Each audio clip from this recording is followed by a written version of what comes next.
Everybody. We are going to look at the ideas of mass and density in this. So obviously this is going to be about mass and density, but I think what I really want us to get out of this is uses for the ideas we came up with in integration. We came up with integration and applying them to things, to other places, right? And so the kind of big abstract picture is, in integration, we started with area and it was tough, right? We weren't talking about simple geometric shapes like circles and triangles. We had really weird curves that have all kinds of different, mounds and valleys and all that sort of stuff. And how do we get at these complicated shapes? And the idea was, what if we approximate it with something simple, right? And so we have all these, we split it up into a bunch of small problems with simple approximations. In the case of area, those were rectangles, right? Those are easy shapes to take the area of. And then we improve our approximation by making the pieces smaller and smaller. And in the limit, we get something precise. That's kind of the structure of this. So we're going to do a similar thing here. We're going to start with these ideas of mass and density. We're using them as an example of how can we take a complicated problem, chop it up into little pieces and make approximations. And then by taking more and more approximations, in the limit, we get something precise, okay? So let's give a little bit of background on this. We're not, we're not physicists. So these are concepts from physics. So we'll just get a notion of them. We don't have to get into the deep specifics. So we'll start with mass. Let's make this a little thicker. What is mass? So we have an idea, I think, of what mass is, right? We all kind of have a little bit of a notion. We can think of mass as stuff, right? It's the stuff of the universe, okay? What exactly that is, that's a question for a physicist. If we want to get a little more technical, maybe we could say something like its resistance to a change in velocity, or a resistance to acceleration. That's another way we might be able to think about it. But that might not be a helpful way. Our intuitions around this can be good enough here. It's close to the idea of weight. It's not precise, but it's sort of where we live. But it's the stuff that everything's built out of. Then we have this notion of density. This is a very general notion, right? Density, we can think of how much of a thing is packed into an interval, right? But that's very, very vague. You can have density, right? We've seen the density of information on storage devices get much larger, meaning we can get more information on a smaller amount of space, right? That's one thing. You can have things that are dense in time, right? So during the spring, there's a higher density of chirps per hour I hear from the birds outside my window than in the winter, meaning in any given hour, I will hear a lot more. They're more densely packed in time. We're going to talk about density of mass, which is probably a little more, the more typical way to think about it. And the way we can think of density for mass is how much stuff per unit, and we can have length, area, volume, depends on what we're talking about, right? So let's just do a quick example of each. We are, just so we're aware, we're going to be looking at this one mostly. This is kind of the easiest one, typically the easiest one to wrap our heads around, but they all can make sense. We might have a rod.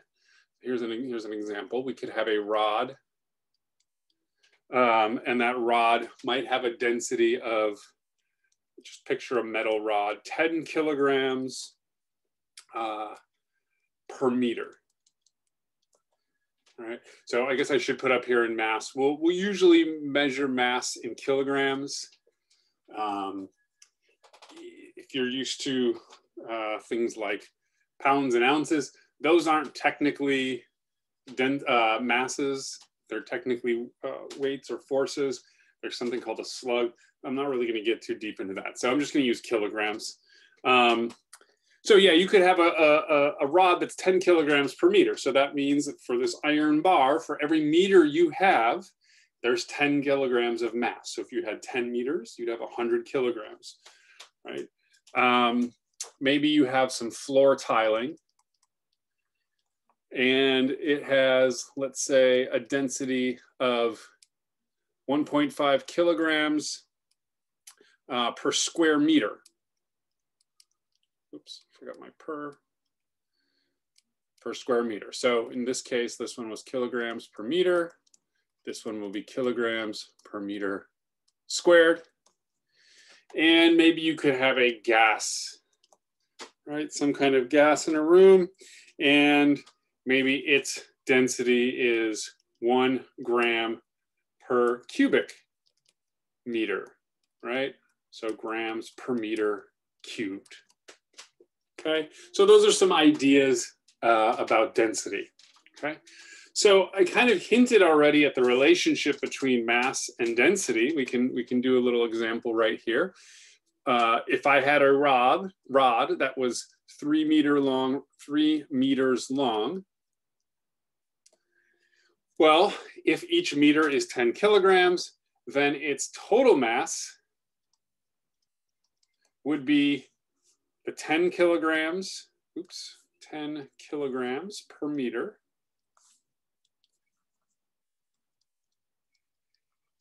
times, what did I say? Oh, 3 meters, times the 3 meters we have, right? And notice my units cancel nicely. I get my 30 kilograms, right? In this second example, let's say we were, laying this tile on something that had an area of 10 square meters.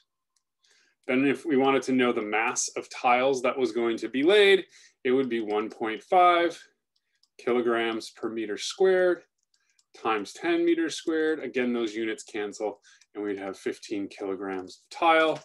And then a similar thing for this. If we had 2.7 cubic meters of the gas, how much mass would we have? Well, it would be our 1 gram per cubic meter times the 2.7 cubic meters, or 2.7 grams of the gas. Okay, so this is the relationship between mass and density. Mass is equal to the density times, I'm just going to write the amount. So the amount could be the amount of length, the amount of area, the amount of volume, right? So depending on what you have. So maybe I'll just put that in here. We've got length, area, or volume. Okay. All right, this is for our density as related to mass, right? I gave some examples earlier that we can use this in other instances. Okay. So this seems pretty straightforward, right? I just figured out the masses of things. Here's when it gets a little less straightforward. The density is not always constant, right? So for instance, if you think about water in the ocean, the pressure that is put on the water at the bottom will increase the density as you go down, right? Or we know that our atmosphere gets less dense as you go up higher, right? The air is thinner up there. There's less stuff per cubic meter and so on. And so now it's not a simple multiplication, because if we're multiplying mass times density times the amount, but there's not a density, right? If it's changing, we can't, well, what is the density? It changes, it depends on where you are in each instance. So we have to get a little more clever when we see something like this. So we're gonna focus on, in this video, just a changing linear density. So in this case, imagine a rod of something, right? That its density changes as you move along it. It might be less dense at one end, more dense at the other, right? Or even something like, if if you have a branch that's getting thicker,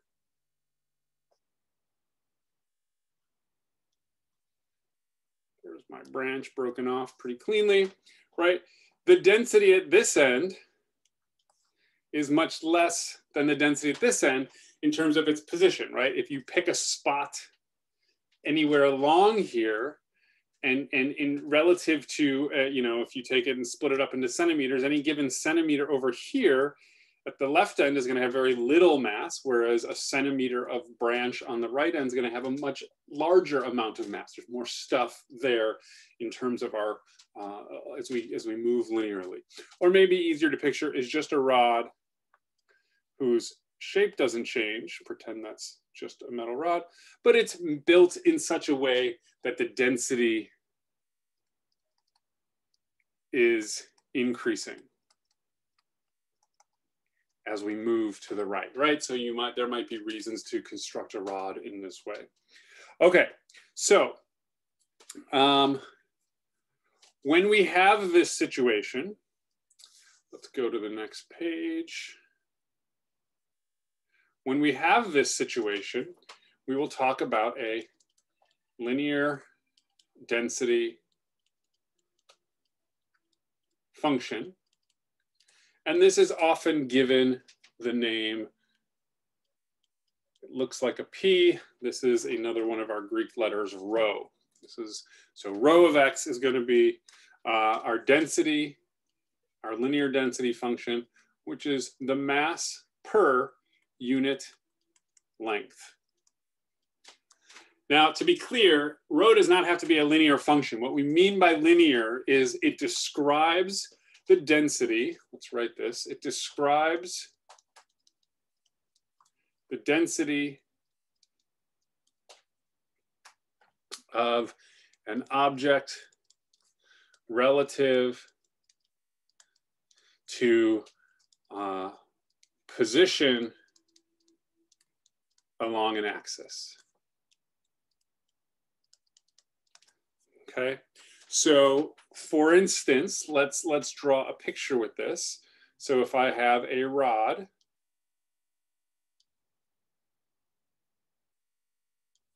right, I can imagine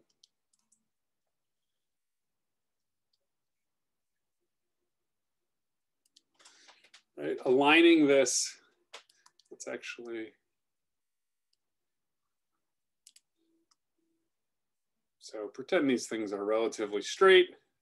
I can imagine aligning this rod along my axis, right? And there would have to be some origin. I'll just put it right here.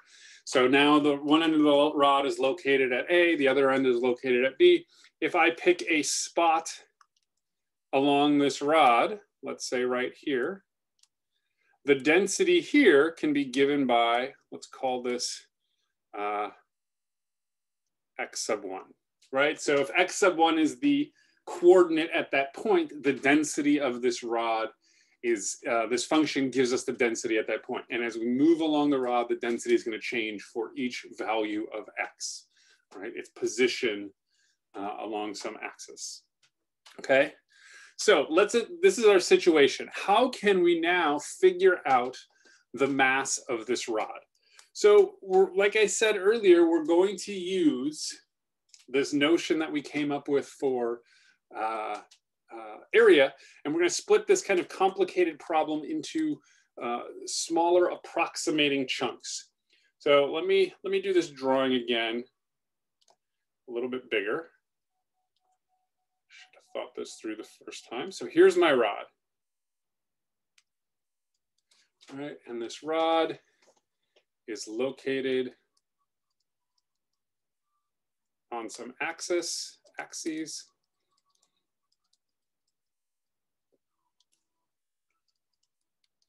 All right, again, I'll draw the origin there, and we'll say one end is at A and one end is at B. Now, typically we would pick one end of the rod to be put at the origin. I just want to make this as general as possible because there might be situations where you can't do that, but often we can, and then it would make sense to kind of, if we're imagining this coordinate system anyways. We can choose the origin to be the most convenient, but let's keep it general. So I want to figure out the mass of this rod, right? That's my struggle here. And I just determined, or we just talked about last time, that we can say mass is equal to the density times the amount of stuff, in this case, times the unit length. The problem is that only works when that density is constant. And since this is changing, there isn't any the density. I can't multiply the length times the density because there's no the density. There's an ever-changing density. But here's what I can do. I can take this rod, right? Well, let's start with the interval between A and B. I can chop that interval up, right? And if I imagine chopping the rod along these same little spots, right? Just draw front of these curves. So I'm slicing this rod up in my head into these little pieces, right? These little mini rods, okay? Let's think about any particular rod along, or any little piece along this, right? We've chosen two X values. We'll call this axis the X axis. And we can kind of see the parallels to what we did with area, right? We've chopped up our interval. We would start at, we might call this end X naught, this end X sub n, and then we'd have X1, X2, and so on. So if I pick some arbitrary points in the middle, this might be X sub I minus 1 and X sub I, right? In other words, I'm gonna pull this piece out in my head and make it a little bigger and easier to work with. Here's this little piece of rod, right? This end is at X sub I minus 1, and this end was located at X sub I, right? Maybe X6, X7, 8, X19, X20, whatever it is, right? Okay, how long is this rod? Well, X sub I minus X sub I minus 1, which is something we otherwise call delta X. It's our little change in X, okay? So this is, again, should feel very similar to what we did for area. Let's figure out the mass of this rod, of this little piece of the rod. So I'll call the mass of this piece of the rod M sub I, the ith piece of the rod. And I can't get it exactly, but I can approximate it with the following assumption. I know the mass is changing, right? Or sorry, the density is changing because we have this density function, rho of X. However, since this is such a short interval, it probably doesn't change very much. So if I pick some point in the middle here, let's call this X sub I star, the density at this point that I'll call rho X sub I star is pretty close to the density at either end. It's not changing because I'm looking at such a small interval. And so in my approximation, I can just take the density of this whole piece to be the density at this little sample point somewhere in the middle. It doesn't have to be in exactly the middle, anywhere in that rod. And multiply it by the length of the rod, just like we did in those previous examples when we had a constant density. How long is my rod times what is the density gives me the mass. So now I'm assuming the density is constant, this value here, and multiplying it by the length of this piece of rod. Okay. This should be feeling very familiar. So now let's use this construction and approximate the entire mass. Okay. So here's the mass of one piece. Let's come over here and say now the mass, we're not ready for equals yet. The mass of the entire rod is going to be approximately, I take each little piece, figure out its approximate mass, and then I add it up for all the pieces. Okay, so there we get this very familiar construction, right? We're adding up these little approximations to the complicated thing we want. How do we make it more precise? We make our approximation better and better by taking smaller and smaller intervals. Remember this step where I approximated the density over the interval by some point? Well, if my interval is smaller, it has less room to change. It must change less, and so my approximation is better. And so we take the limit as the number of pieces goes to infinity, and we know where this leads. We see that this is going to be an integral. And so to find the mass of if we've got a linear density function, we simply integrate over the linear density function, and that will give us the mass of our rod. So let's do 2 examples with this in mind. Okay, so let's see, there we go.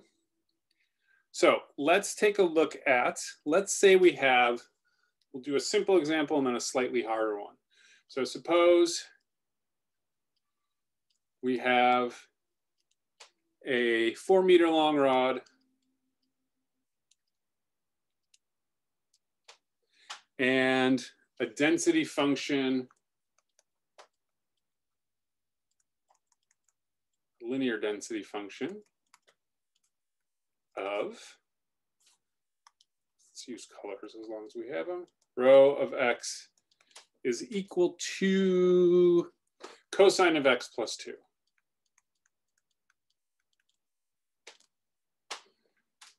And this will be in kilograms per meter, right? So that tells us that x is, in this case, is going to be, represents the distance along this rod from one end, okay? So one end of the rod is x equals 0, the other end is going to be 4. And we want to find the mass. Okay, so with the work we just did, we know exactly what this is. The mass is just integrating over the density along the length of the rod. In this case, from 0 to 4, we've got cosine of x plus, what did I say, 2 dx. And what's the antiderivative of cosine is sine of x. Antiderivative of 2 is 2x. We are evaluating the endpoint 0 and 4. So we get sine of 4 plus 2 times 4, or 8, minus sine of 0 plus 2 times 0, or 0.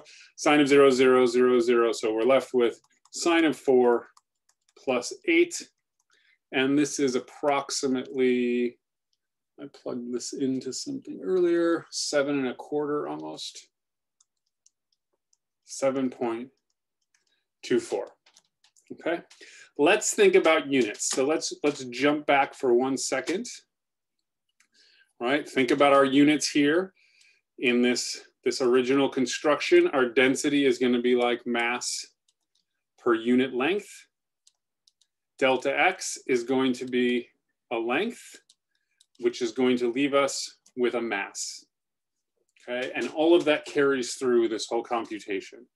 And so here we've got rho of x is kilograms per meter, d of x, dx is a little piece of meters, and when we multiply them, we end up with kilograms, right? Which is as we should. All right. Okay, let's do one more example. We'll make it just slightly harder. There we go. Let's say we don't necessarily have the density function. So now suppose we have a 5-meter long rod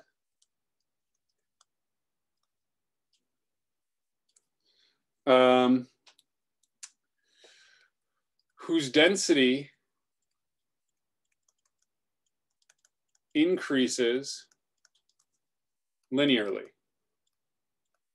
Okay, so in this case, I do mean it's increasing linearly. In other words, you know, we'll get to it, but we can describe it with a linear function, right? So we could have a density function that increases exponentially, or we just saw one that had a trigonometric density function. So now I do mean linear in the sense of a linear function. Let's say it increases linear. We'll say it has a density of, where did you go? 2 kilograms. Let's do 2 grams per centimeter. I guess that's pretty light, but maybe per centimeter on one end. And 9.5 grams per centimeter on the other end. I should say at the other end, either way. We still want to know what is the mass of the rod.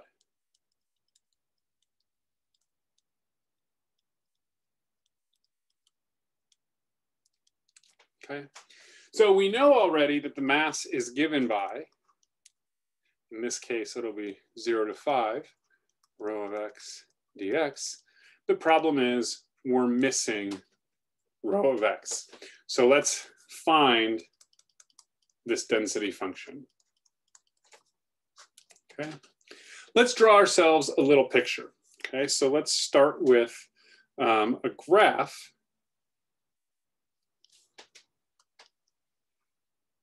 Might not need this, but I find it helpful. It never hurts to draw something. It might just waste a little bit of time. Let's graph the position along this rod versus the density function. What do we know? We know that as we move from x equals 0 to x equals 5, right? 0 is one end, 5 is the other end. Oh, sorry, this should be centimeter. So it's a small rod. Maybe it's a bit of wire. As we move from 0 to 5, at 0, I'm calling the light end 0 since we're talking about it increasing in density. So this will be the beginning. We have a density of 2. In other words, the beginning of this function starts at 0, 2. By the time we get to 5, it's up to 9.5, right? And we know it increases linearly. So it means I know exactly what this graph looks like. It's a line, right? Which means I know the form of the equation.